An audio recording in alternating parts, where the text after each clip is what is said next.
રાધે રાધે, જય સિયારામ. આપણે શ્રી શ્રી રાણીમાં અને રૂડીમાનું ચરિત્ર ચાલે છે. રાણીમા અને રૂડીમાના ચરિત્રમાં જોયું કે મીઠો ભગત જે હજારો પક્ષીઓને અગ્નિમાં બાળીને માની શરણમાં આવ્યો હતો, અને તોય માએ એને આશ્રય આપ્યો. નહીતર પાપી હતો મીઠો, કારણ કે હજારો પક્ષીઓને એને અગ્નિમાં ભડથું કરી નાખ્યા હતા. પણ છતાંય મેં કીધું ને કે ભગવાનની શરણમાં કોઈ જાય છે તો ભક્તો અને ભગવાન બે જણા દયા અવશ્ય કરે છે, ભક્તોને પાછો મોકલતા નથી.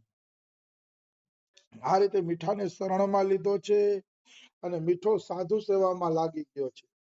સવારથી ઉઠીને સાંજ સુધી બસ સેવા સેવા અને સેવા, સેવા સિવાય કાંઈ નહીં. મીઠાને સેવામાં આમે ફટકો ખાઈને આવ્યા હોય ને એ પછી પાછું ન વળે કોઈ. જેને ફટકો નથી ખાધો, સુખ સુવિધામાંથી આવ્યા છે ને, એને એ સુખ સુવિધા પાછી યાદ આવે કે ઘરે ઘણી બધી સુખ સુવિધા હતી, ઘરે પૈડા રહ્યા હોત તો સારું હતું. એવી સુખ સુવિધા ઘરની યાદ આવે, પણ જે ફટકા ખાઈને આવ્યા છે ને એ ક્યારેય ભક્તિ માર્ગમાંથી પાછા વળતા નથી. કારણ કે એને ખબર છે કે સંસાર તો બળબડતી આગ જેવો છે, એમાં કઈ સાર નથી. એટલે લગભગ બને ત્યાં સુધી ઈ લોકો પાછા વળતા નથી. એટલે મીઠો તો ફટકો ખાઈને આવ્યો હતો, આવડું મોટું પાપ કરીને આવ્યો હતો, એટલે મીઠાને હવે પાછું જવાની તો કોઈ સંભાવના હતી જ નહીં. એટલે ખૂબ સેવામાં લાગી ગયો અને સવારથી સાંજ સુધી એ સેવા કરે છે સાધુઓની.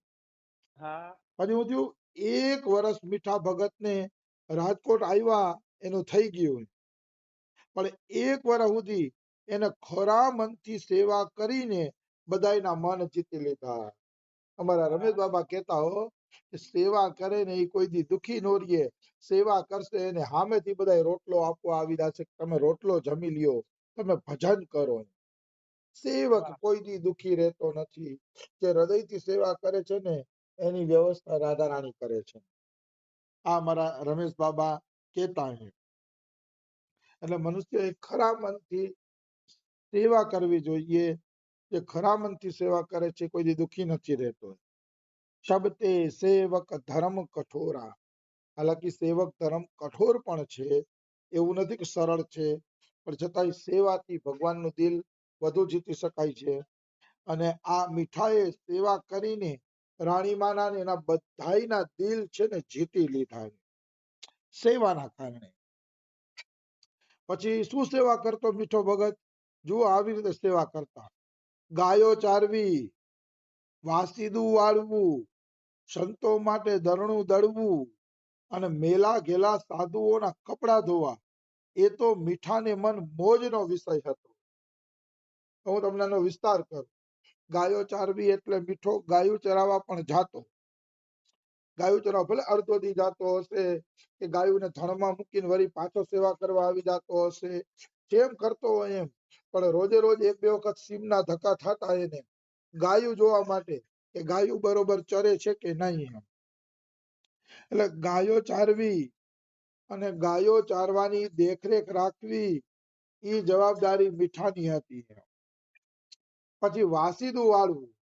વાસીદું વાળવું એટલે ઢોરા છે એના પોદરાને ઉપાડવા, એને ઘાસચારો નાખવો, જ્યાં પેશાબ પાણી કર્યા હોય ઢોરાઓએ એ જગ્યાઓ સાફ કરવી ગાયોની, એ બધું વાસીદાનું કામ.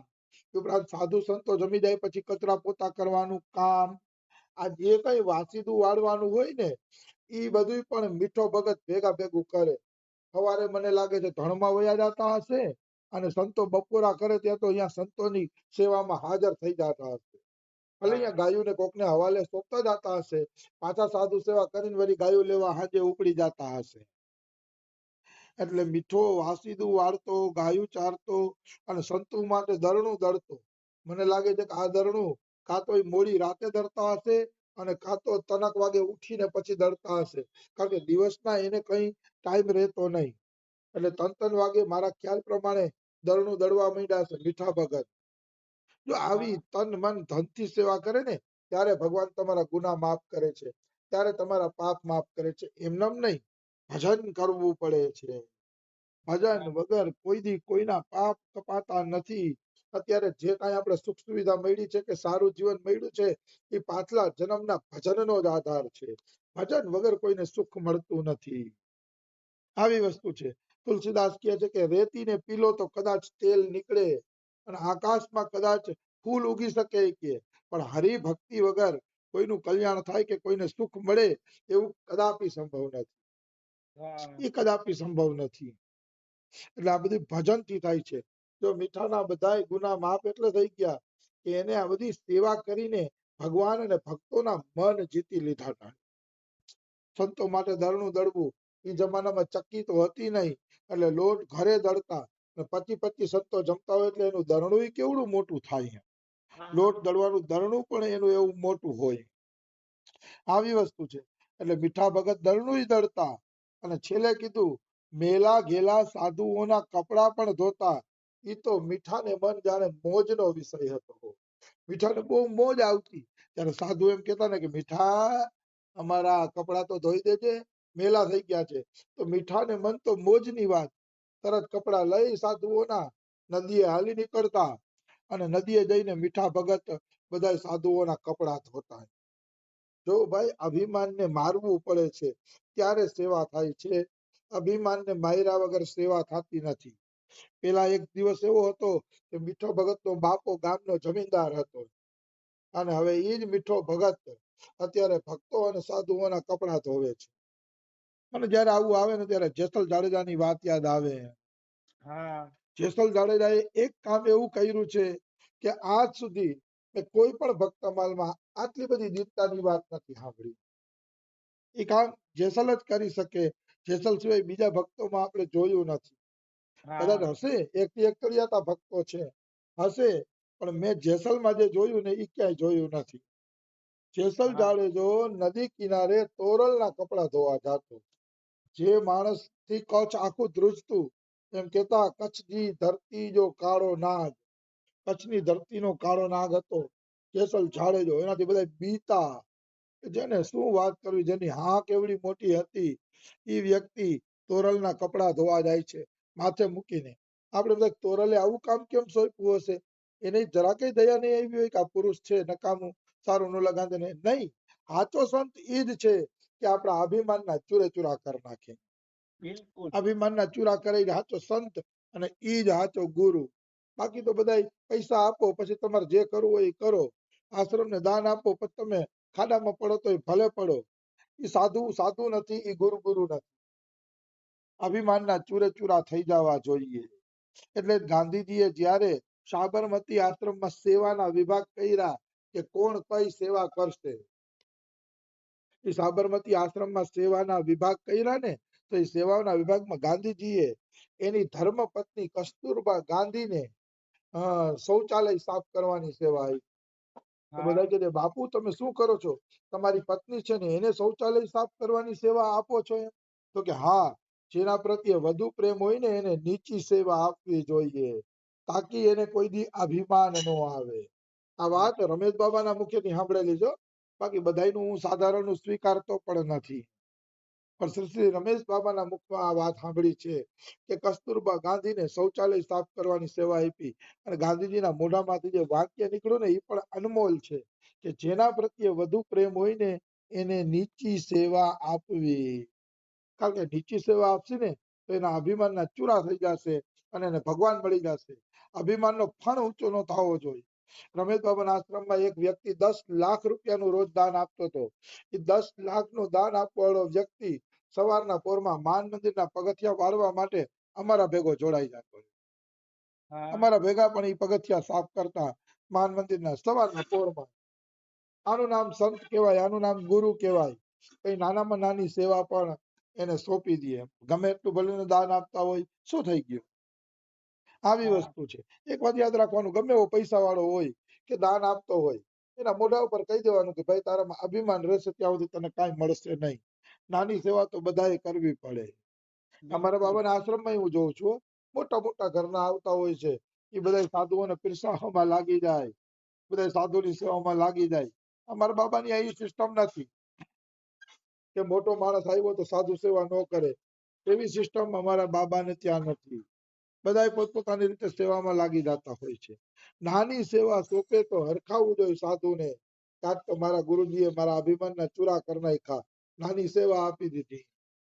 અમારા સદગુરુદેવ જયારે તીન કડી ગોસ્વામીજીના શરણમાં ગયા હતા પહેલી જ વખત, ત્યારે અમારા ગુરુએ તીન કડી બાબાને પૂછ્યું કે બાબા મારે લાયક કઈ સેવા હોય તો કયો. પહેલી જ મુલાકાત છે. અને તીન કડી બાબાએ ઓલી ભિક્ષા માંગવાની જોલી એના ખંભે ટીંગાડી દીધી અને કીધું કે લે સેવા જ કરવી છે ને તો જા ગામમાંથી રોટીની ભિક્ષા માંગ્યા. અમારા બાબા કે મને તો ઝાટકો લાગ્યો. હું કે રેલવેનો કર્મચારી, પૈસા વાળો, આ ભિક્ષા માંગવા કઈ રીતે જાવ? આ તો મને થેલો આપી દીધો ભિક્ષા. પણ હવે ગુરુએ કીધું એટલે જાવું પડે. એટલે અમારા બાબા પછી ભિક્ષા માંગવા માટે ગયા. પણ બાબા કે મને 10 વર્ષ પછી ખબર પડી કે પહેલી જ મુલાકાતમાં ગુરુજીએ મારા અહંકારના ચૂરા કરી નાખ્યા અને મને આવી સેવા સોંપી દીધી. આનું જ નામ ગુરુ કહેવાય, આનું જ નામ સંત કહેવાય. સંત હંમેશા શિષ્યના અભિમાનના ચૂરા કરી નાખે છે. આવી વસ્તુ છે. તો જેસલ જાડેજો તોરલના કપડા ધોવા જાતો. તોરલે જાણી જોઈને આ સેવાથી જેસલ જાડેજાને રોક્યો નહીં. શું કામ ન રોક્યો? એને ખબર હતી કે એનું અભિમાન તૂટી જશે. જ્યારે કપડા ધોવા જાય ત્યારે ગામવાળા લોકો શું વાતો કરતા, નદી કિનારે ઉભા ઉભા, એ જો ઓલો જેસલ જાડેજો જાય કે જો કેવા બધા એનાથી બીતા, હવે તો બાયુના કપડા ધોવા માંડ્યો, આવી રીતે કરતા હોય, ચર્ચા કરતા હોય. એ હવે તો બાયલો થઈ ગયો છે, બાયુના કપડા ધોવા માંડ્યો છે ને હવે આ કાંઈ. ઓલો જરાય બોલે નહીં, કારણ કે એને ખબર હતી કે મને મોતના મુખમાંથી તોરલે ઉગાડી છે અને બધા પાપના માફી અપાવીને ભગવાનના શરણે પહોંચાડી છે. હવે બોલાય ને એ પાકો થઈ ગયો હતો જેસલ. પાકો એટલે થઈ જાય ને એને અનુભવ થઈ ગયું કે જે નાવડી કોઈ દી બચી શકે એમ નહોતી, એ જ નાવડી તોરલના કારણે બચી ગઈ. કઈ નાવડી ડૂબવાની જ હતી, જેસલ મરવાનો જ હતો. પણ તોરલે એ નાવડીને બચાવી લીધી. આવો પરચો એને નજરે જોઈ લીધો હતો એટલે ઈ માટી પણ કઈ હલે એમ નહોતો જેસલ જાડેજો. એટલે બધા બહુ બોલતા, હસી મજાક કરતા. એને ખબર હતી કે હવે આ કઈ બોલશે નહીં, કારણ કે આ કાળા નાગે ફૂફાણો મારવાનું બંધ કરી દીધું છે. એ બધા ગામ વાળાઓને ખબર પડી ગઈ. એટલે બધા મન પડે એમ જેસલ જાડેજા વિશે બોલતા, પણ એ બાપડો કોઈ દી બોલ્યો નહીં, કારણ કે એને સત્ય સમજાઈ ગયું હતું કે આ વિમાન કરવાથી કઈ મળવાનું નથી. એ સત્ય સમજાઈ ગયું હતું એટલે પોતે તોરલના કપડા ધોતા. આવડી મોટી દીનતા મેં બીજા કોઈમાં જોઈ નથી. ગુરુના કપડા ધોવાય તો સારી વાત છે, પણ સ્ત્રી ગુરુ હોય અને આવડો મોટો ડરાવનો વ્યક્તિ, હાલો મારા જેવાને કોઈ ઓળખતું ન હોય તો કદાચ સ્ત્રીના કપડા ધોઈ દે તો હું બે માણસ વાતું કરવાના હતા ને. પણ જેસલ તો આખા કચ્છની ધરતી ઉપર પ્રખ્યાત હતો અને એનું સ્ત્રીના કપડા ધોવું એ બહુ મોટી વાત હતી, ખરેખર બહુ મોટી વાત હતી. અને એ કામ કરી દેખાડ્યું. આવું કામ મેં કોઈ ભક્તના જીવનમાં જોયું નથી. આવી વાત છે. એટલે જેસલ જાડેજાનું અભિમાન તોડવા માટે નીચી સેવા કરી તો આપણા મીઠા ભગત પણ વાસીદું વાળવું, ગાયની સેવા કરવી, સંતો માટે ધરણું દળવું અને સંતોના કપડા ધોવા તો મીઠાને મન બહુ મોટી વાત. મીઠાને મજા આવી જાય સંતોના કપડા ધોવામાં. એટલે મીઠો ભગત આ રીતે સાધુ સેવામાં લાગી ગયા અને માન, મોહ અને ક્રોધની તો જાણે ગંધ જ ઉડી ગઈ. જો ભાઈ સેવા કરવી હોય તો માન, મોહ અને ક્રોધ ન રાખવો જોઈએ. કોઈ માન રાખી કરે રે મને કપડા ધોવાની સેવા રાણીમાં આપે છે, બીજાને કેવી મોટી મોટી સેવા મળે છે, એમ પોતાના માનની ભૂખ રાખે તો સેવા ન થાય. સેવામાં આ બધું છોડવું પડે, પછી મોહ છોડવો પડે. અરે શરીરને આરામ તો મળતો નથી, આરામ વગર કેવી રીતે હાલશે? એમ શરીરનો મોહ રાખે તો સેવા ન થાય. અને ક્રોધ, ક્રોધ નહીં રાખવાનો. સાધુ કે સાધુ 10 વારે કહે ચટણી લઈ આવો, ઓલું લઈ આવો, આપણે તો લે પંગતમાં નીકળ્યા ત્યારે ચટણી માંગી નહીં અને હવે ચટણી માંગે છે, વારંવાર ધક્કા ખવડાવે છે. એમ ક્રોધ કરો તો પણ સેવા થતી નથી. માન, મોહ અને ક્રોધ આ બધી વસ્તુ છે ને સેવકે છોડવી પડે છે, ત્યારે એ સેવા કરી શકે છે, નહીતર સેવા નથી થતી. ત્યારે લક્ષ્મણજી રામની સેવા કરવા માટે નીકળ્યા ત્યારે સુમિત્રાએ એ જ કીધું હતું એને લક્ષ્મણને કે બેટા રાગ, રોષ, ઈર્ષા, મદ, મોહ જદી સપને હું ઇનકે બસ હો. જો બેટા ઈ કે સપનામાં પણ